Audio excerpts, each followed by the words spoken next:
Have you ever imagined a world made of cotton candy and marshmallows? Far, far away, there was a forest just like that. Everything was soft, round, and puffy. The trees were like giant clouds, and the animals were all chubby and adorable. But this wasn't just any forest. It was alive with sound. When birds sang, the trees would sparkle. When the big bear laughed, beautiful flowers would magically bloom. It was a symphony of happiness. But one morning, a deep silence fell over the forest. The birds opened their beaks, but no songs came out. The bear tried to let out a mighty roar, but there was nothing.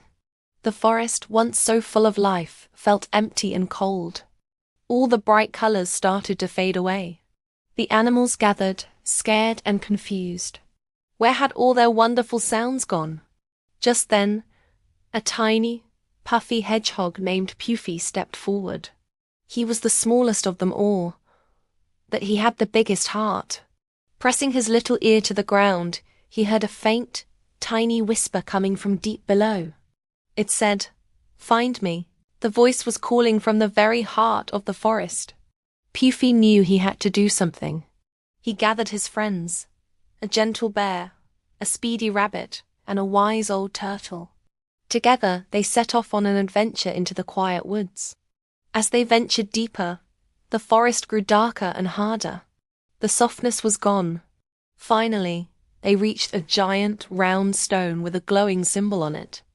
The wise turtle whispered, "It's the lost sound crystal. If it doesn't wake up, our home will be silent forever." They all tried their best. The bear roared silently. The rabbit jumped with all his might. But nothing worked. The silence felt heavier than ever. Then, little Pufi, with his legs trembling but his eyes full of courage, took a deep breath. In his small, quiet voice, he spoke to the crystal. "We are here," he said, "and we won't give up."